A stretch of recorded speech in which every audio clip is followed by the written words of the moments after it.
Beberapa waktu terakhir ini wacana AI, Artificial Intelligence, banyak mengemuka di sekitar kita.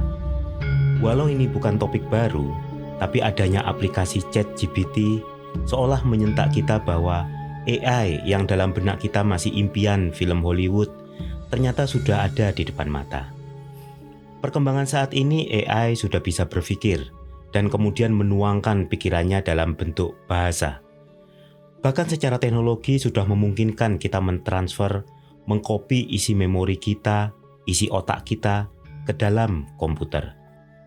Atau secara sederhana, AI memungkinkan kita mengetahui isi pikiran orang. Sehingga dalam tahap ini, nanti polisi tidak perlu lagi proses interogasi untuk mengetahui niat, kronologi sebuah kejahatan. Digambarkan bahwa dengan memasukkan semacam chip dalam kepala kita akan memiliki pengetahuan tertentu yang tersimpan di chip itu.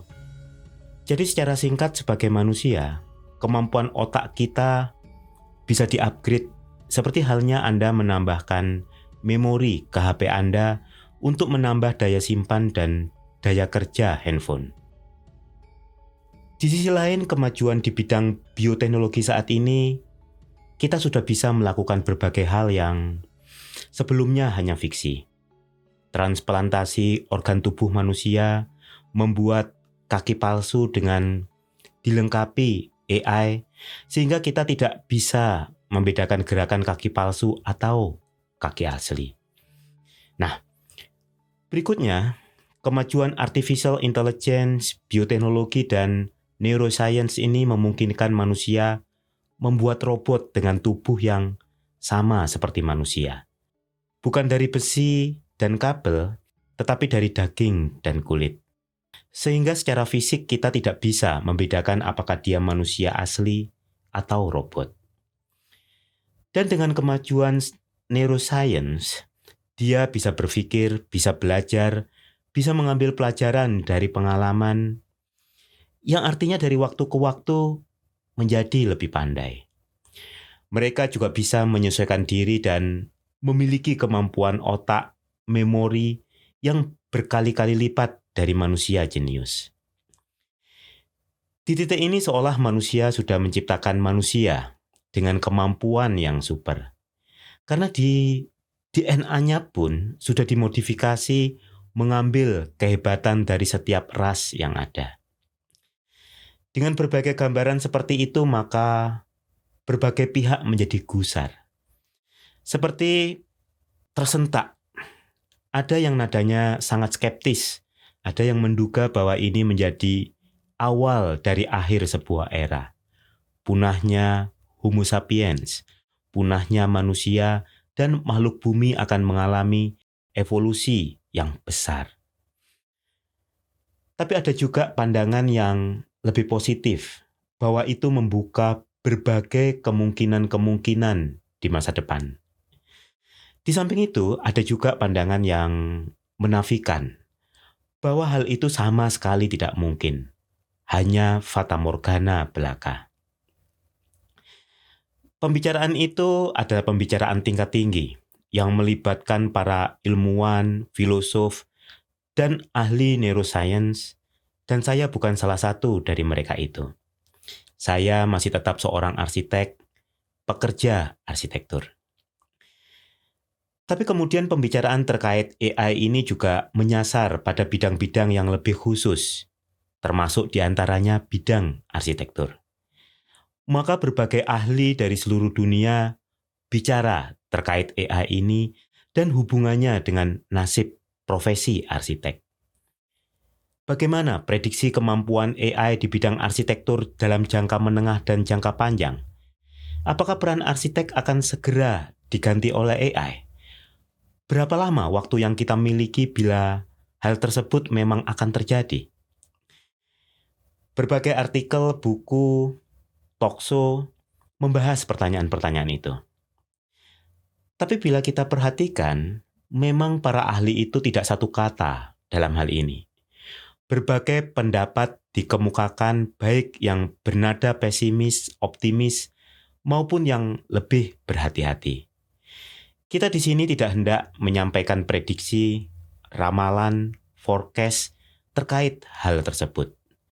Saya hanya ingin menawarkan cara bersikap dalam menghadapi isu-isu yang sebagian masih dalam tahap perkiraan, tetapi beberapa lainnya sudah sampai di depan mata kita.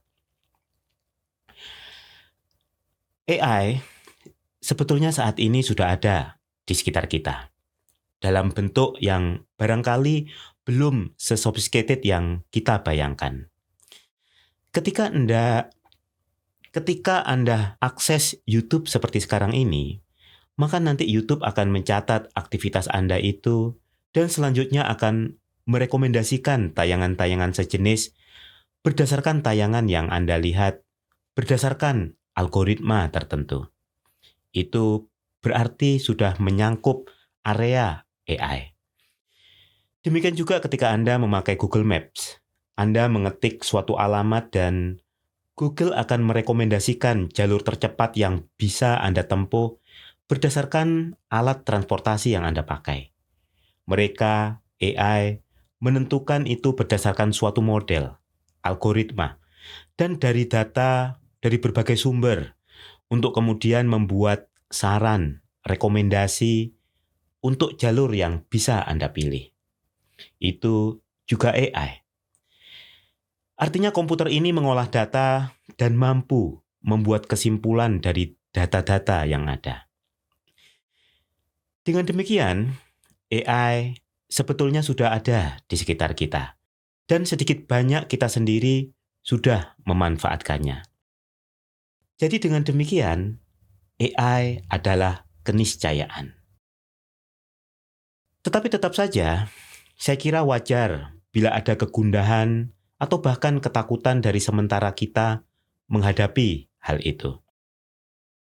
Karena bila kita menyimak sejarah peradaban manusia sejauh yang bisa ditelusuri, memang saat ini kita sampai pada kondisi yang belum pernah kita temui padanannya dalam sejarah umat manusia.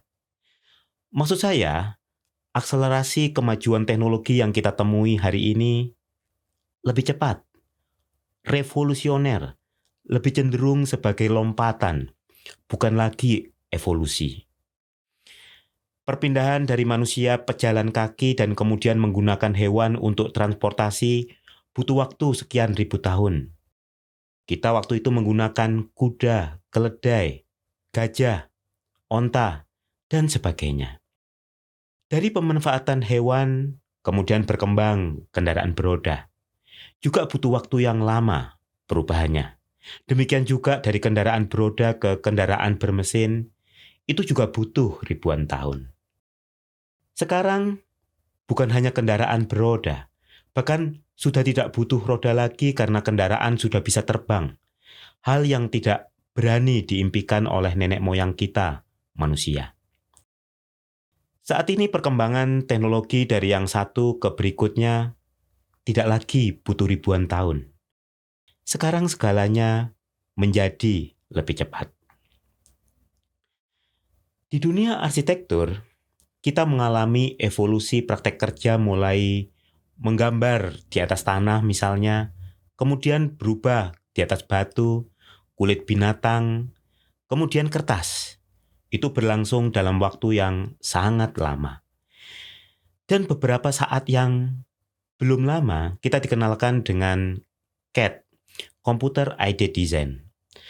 Kemudian sebelum semuanya sempurna, sudah datang teknologi BIM, Building Information Modeling. Teknologi BIM ini sangat baru. Bahkan saya tidak yakin apakah teknologi ini ada yang sudah benar-benar menerapkannya di Indonesia. Kita masih tergagap-gagap karena infrastruktur dan dukungan SDM belum disiapkan ke arah sana. Apalagi teknologi ini mensyaratkan integrasi antar berbagai pihak yang terlibat dalam sebuah proyek konstruksi. Dan sebelum BIM kita terapkan di praktek arsitek kita, kemudian hari-hari ini kita dibayang-bayangi teknologi kecerdasan buatan, AI, Artificial Intelligence, yang nampaknya akan merubah banyak hal di masa depan kita, termasuk cara kita menjalankan profesi arsitek. Coba Anda browsing sekarang, sudah ada aplikasi untuk merancang rumah berdasarkan input teks yang Anda ketik. Dalam waktu singkat, beberapa alternatif rancangan sudah bisa dihasilkan. Hari ini, hal itu sudah bisa dilakukan. Bisa dibayangkan bagaimana perkembangannya 1 dekade ke depan. Saat ini, orang sudah bisa menghubungkan memori satu orang dengan orang yang lain. Ketika Anda dan saya memakai helm memori itu dan kemudian klik dihubungkan, maka saya akan mengetahui segala isi pikiran Anda. Dengan begitu, sebagai arsitek, kita tidak perlu lagi melakukan wawancara dengan klien karena kita cukup mengaktifkan hubungan via katakanlah Wi-Fi atau Bluetooth atau nanti ada hubungan yang lebih canggih lagi. Maka dalam sepersekian detik, kita sudah tahu semua kebutuhan dan keinginan klien itu. Kita tahu bagaimana kebiasaan hidupnya dan apa saja impian-impiannya. Tapi sebaliknya, kemampuan seorang arsitek juga dapat ditransfer dalam sebuah AI, decoding, dan dijadikan semacam platform yang merupakan duplikasi dari kompetensi arsitek kita.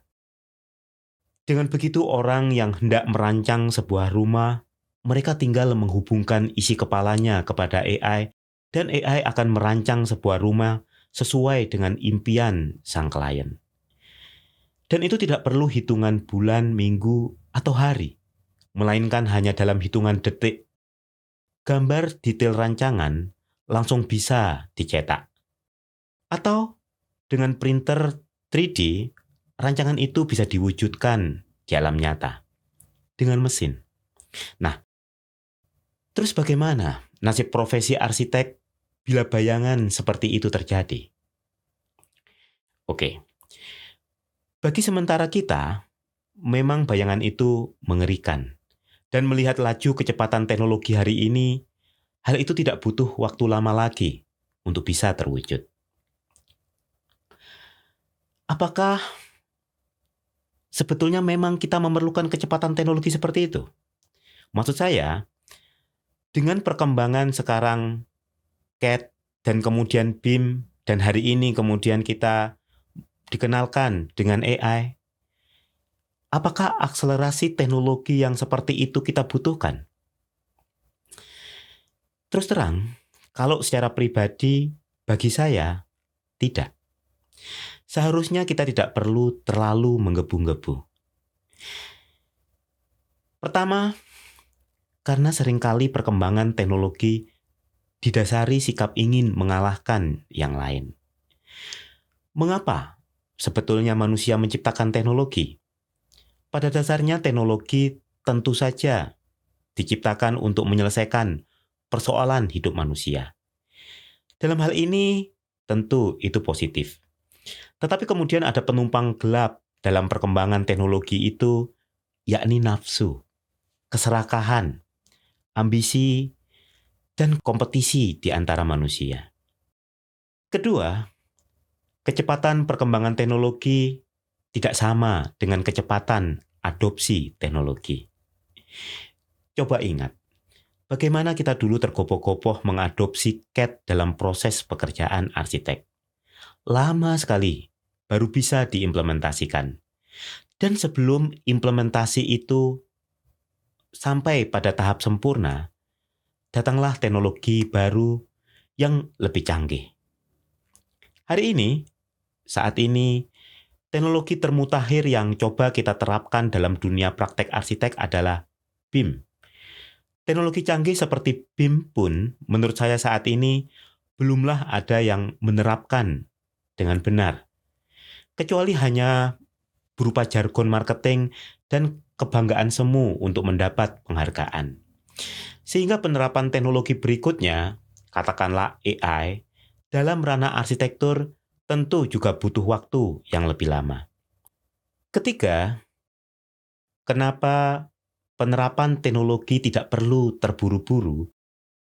Karena penerapan teknologi seharusnya melalui kajian yang mendalam sebelum diterapkan sehingga perkembangan ini bisa dikendalikan untuk memastikan bahwa dampak-dampak negatif yang mungkin timbul bisa diredam. Analoginya begini, bila saat ini kita memiliki lembaga BPOM, Badan Pengawas Obat dan Makanan, untuk menjamin keamanan makanan kita, maka kita sebetulnya juga perlu otoritas tertentu untuk mengendalikan dan memastikan sebuah teknologi tidak lebih banyak mudorotnya daripada manfaatnya. Bila lembaga semacam BPOM didirikan karena ada potensi bahaya pada makanan yang dikonsumsi manusia, maka sangat wajar hal yang sama juga diterapkan pada teknologi yang bisa berdampak lebih merusak daripada sekedar racun yang masuk dalam tubuh. Karena ini tidak hanya berpengaruh secara fisik, tetapi juga pikiran dan rohani manusia. Dan keempat, mengapa saya tidak ingin kecepatan teknologi seperti sekarang? Karena saya meyakini hidup yang baik adalah hidup yang sewajarnya. Sakmadyo, kata orang Jawa. Kita masih baik-baik saja dengan teknologi yang kemarin. Apa tidak berlebihan mencari teknologi yang lebih baru? Apalagi dihubungkan dengan kondisi sosial ekonomi masyarakat, di mana segala bentuk otomatisasi artinya adalah pengurangan tenaga kerja manusia. Sehingga secara kehidupan yang lebih luas, sebetulnya itu mengganggu. Contohnya, apa yang kita alami hari-hari ini. Setiap merek handphone berlomba-lomba mengeluarkan seri terbarunya setiap tahun. Padahal saya hakul yakin kita tidak memerlukan hal baru yang ditawarkan itu. Tapi atas nama gengsi, update, kita tetap membelinya. Demikianlah, dalam banyak hal teknologi tertentu belum kita butuhkan. Tapi walau menurut saya, sebaiknya kita menahan diri untuk tidak melibatkan nafsu dan ambisi dalam pengembangan teknologi, tapi saya yakin perkembangan teknologi akan terus berjalan semakin cepat. Saya juga tahu, di kehidupan modern seperti ini, filosofi hidup sewajarnya seperti yang saya sebutkan tadi, tidaklah laku. Di titik ini, saya hanya ingin membesarkan hati kolega saya para arsitek untuk tidak terlalu gusar. Hal lain yang memang seharusnya membuat kita tidak gusar adalah dengan cara pandang yang coba saya tawarkan ini. Begini. Pertama, profesi yang kita jalani saat ini, arsitek, sudah mengalami perubahan entah evolutif atau revolusioner sejak masa manusia mulai bermukim sampai dengan saat ini. Bila Anda menganggap bentuk profesi yang kita jalani hari ini merupakan bentuk paling ideal dari profesi arsitek, bentuk yang final, maka Anda salah besar. Bentuk profesi yang kita jalani saat ini di mana seorang arsitek berperan sebagai perancang bangunan saja, masihlah sangat muda. Bahkan di Indonesia belum juga berusia 100 tahun, dibandingkan dengan usia peradaban manusia yang sekitar 10.000 tahun. Dulu, profesi ini menyatu pada dukun, dan itu baik-baik saja. Dulu, profesi ini dijalankan oleh tabib, dan itu juga berjalan apa adanya. Dulu profesi ini dijalankan juga oleh tentara zeni tempur, dan kemudian tetap menghasilkan karya arsitektur yang bagus juga. Maka bila Anda takut pada perubahan bentuk profesi ini pada masa depan, maka Anda perlu belajar sejarah lagi.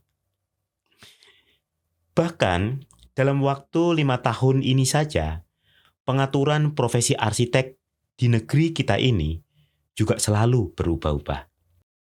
Dulu, untuk menjadi arsitek, seorang calon arsitek harus menempuh pendidikan tinggi S1 5 tahun. Kemudian, berubah 144 SKS yang bisa ditempuh dalam 4 tahun. Kemudian berubah lagi, pendidikan S1 itu ternyata tidak cukup. Harus ditambah dengan PPARS, pendidikan profesi arsitek. Dan seterusnya, selalu berubah. Bentuk pengakuan kompetensi arsitek pun juga berubah-ubah. Dulu cukup SIBP saja, kemudian berubah menjadi IPTP, kemudian berubah arsitek harus mempunyai sertifikat keahlian atau SKA. Kemudian berubah lagi, bahwa arsitek ketika berpraktek harus punya STRA, Surat Tanda Registrasi Arsitek. Tapi tidak berhenti di situ. Kemudian berubah lagi, tetap harus punya SKK, yaitu Sertifikat Kompetensi Kerja. Selalu berubah hanya dalam beberapa tahun ini saja. Cara pandang kedua dalam memandang AI ini adalah bersikap proporsional pada perkembangan teknologi. AI memang merupakan percepatan teknologi yang bisa jadi belum ada padanannya dalam sejarah manusia. Perkembangan teknologi ini sekarang sudah bukan lagi deret hitung, melainkan deret ukur. Sudah mengarah pada perkembangan yang eksponensial. Karena sifatnya yang eksponensial, revolusioner ini, maka hal itu wajar bila membuat kita gamang, bahkan gusar. Tapi bila kita dapat berkaca pada perkembangan teknologi yang kita alami saat ini, kita akan melihat bahwa hal itu wajar saja. Ketika dulu manusia berpindah dari satu tempat ke tempat lain dengan cara berjalan kaki, pasti mereka sulit membayangkan bahwa saat ini kita bisa berpindah dari satu tempat ke tempat lain dalam waktu sekejap. Zaman manusia berjalan kaki dari titik yang saat ini bernama Jakarta ke titik yang saat ini bernama Surabaya, katakanlah, butuh waktu 6 hari berjalan kaki. Itu pun dengan asumsi berjalan tanpa berhenti, tanpa tidur, dan jalan setapak yang lurus, datar, sudah tersedia. Tapi hari ini, kita bisa mencapai jarak itu dalam waktu 1 jam saja. Kita sudah menganggap hal itu biasa karena kita sudah mengalaminya, sudah hidup di dalamnya, sehingga tidak ada yang aneh padanya. Berbagai teknologi lain yang ada juga sama. 30 tahun yang lalu misalnya, saya masih mengalami penerangan memakai lampu minyak. Sehingga kalau bangun tidur kadang lubang hidung kita hitam karena jelaga. Tidak terbayang bahwa hari ini saya tinggal tekan saklar dan teranglah ruangan sekitar. Bahkan beberapa lampu rumah sudah kita nyalakan sendiri karena kita pasangi dengan timer. Dan ada yang memakai sensor matahari sehingga menyala sendiri jika malam datang. Nah, berkaca pada bagaimana kita mengalami perkembangan teknologi di masa lalu, maka tentu kita juga tidak perlu khawatir berlebihan terhadap apa yang terjadi di masa depan. Karena teknologi memang akan selalu berkembang. Dan selama ini, toh kita baik-baik saja. Ketika kita disodori skenario di masa depan bahwa arsitek akan digantikan oleh AI, mengapa kita tidak melawan dengan menyodorkan skenario lain, skenario alternatif, bahwa yang terjadi nanti adalah AI meningkatkan kemampuan arsitek.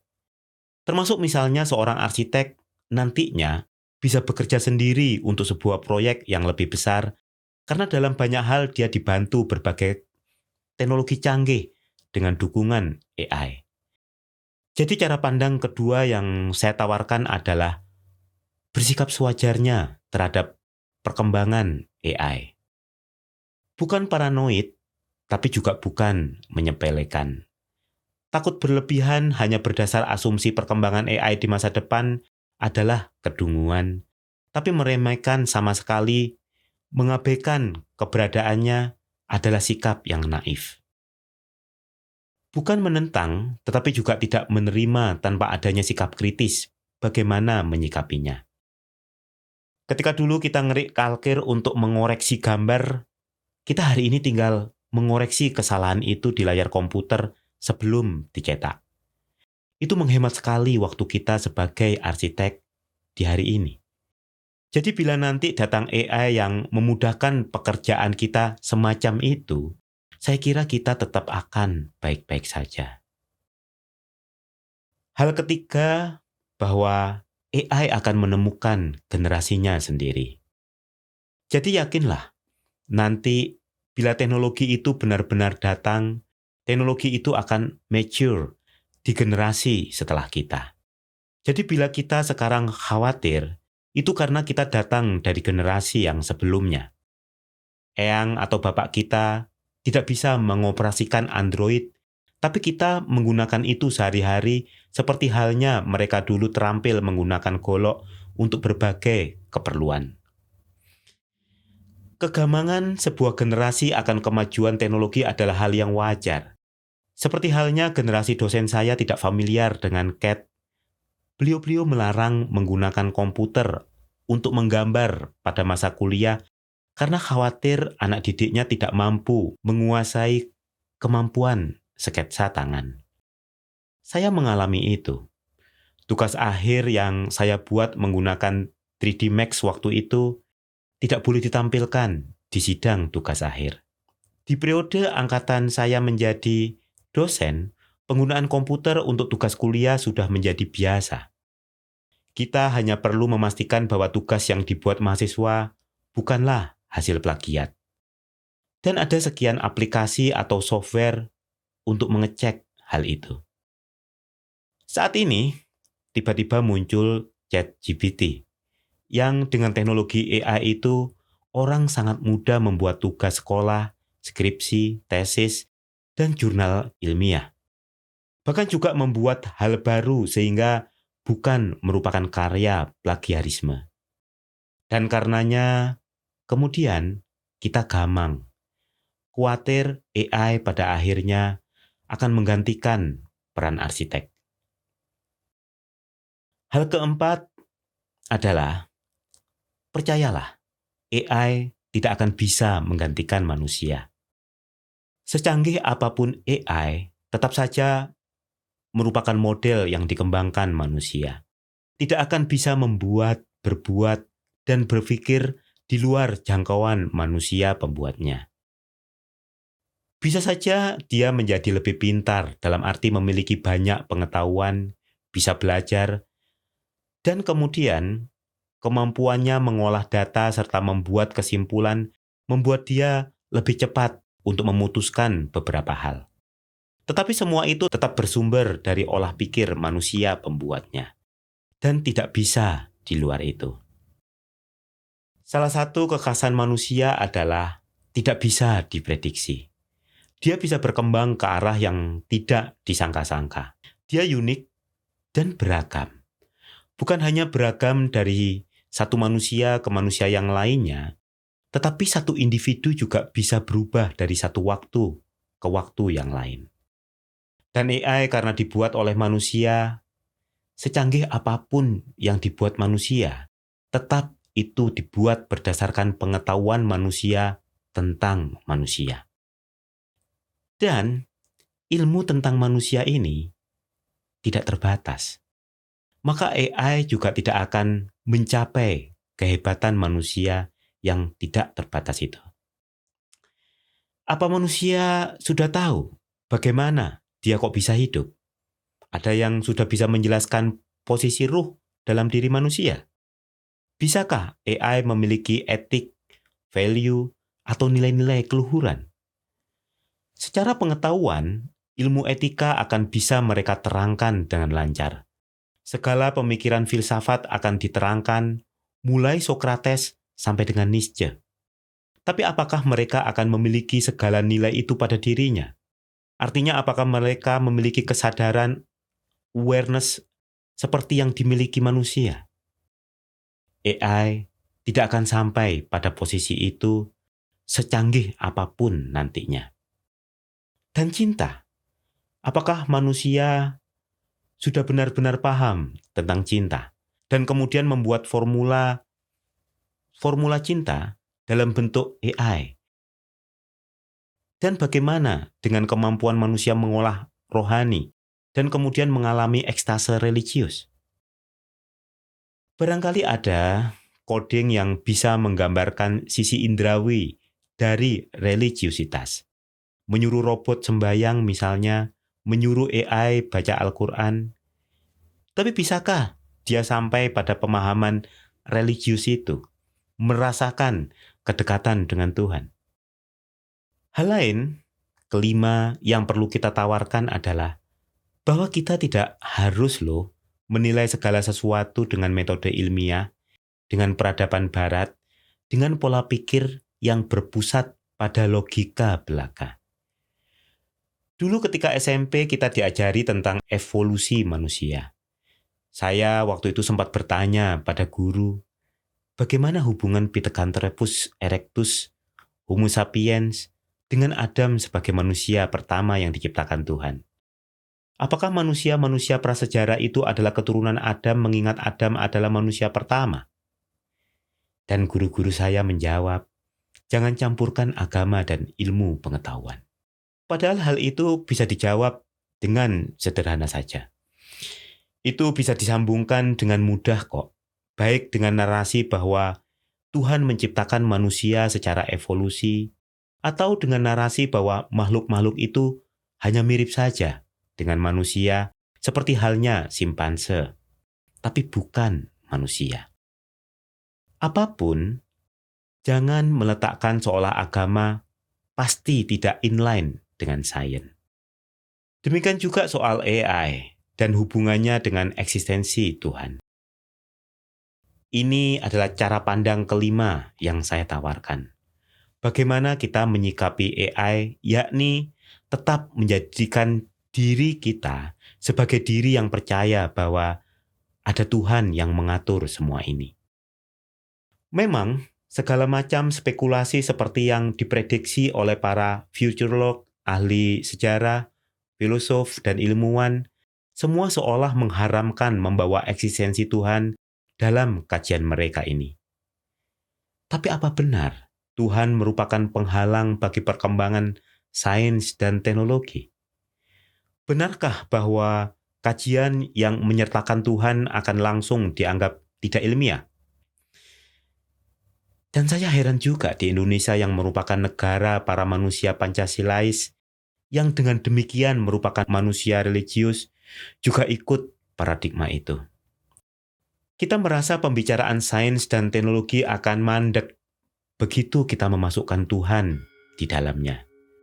Padahal sama sekali tidak demikian. Bahkan Tuhan sendiri mendorong kita selalu berkembang dan menemukan hal-hal baru dalam rangka mengeksplor keagungan Tuhan. Saya meyakini ketika AI nanti berkembang pada titik tertentu, kita akan menemukan cara baru untuk mengakui keagungan, kebesaran, dan kemahaan dari Tuhan. Dan karena kita meyakini kekuasaan Tuhan, maka secanggih apapun AI atau teknologi-teknologi lain yang akan datang setelahnya, tidak mungkin membuat punahnya manusia. Manusia akan punah nanti bukan karena kehebatan manusia atau karena dimusnahkan robot, tetapi itu terjadi ketika Tuhan sudah menetapkan hari akhir, hari kiamat. Dan itu terjadi bisa dengan AI atau tidak dengan AI. Maka Anda sudah tahu kan masa depan profesi arsitek sehubungan dengan perkembangan AI ini?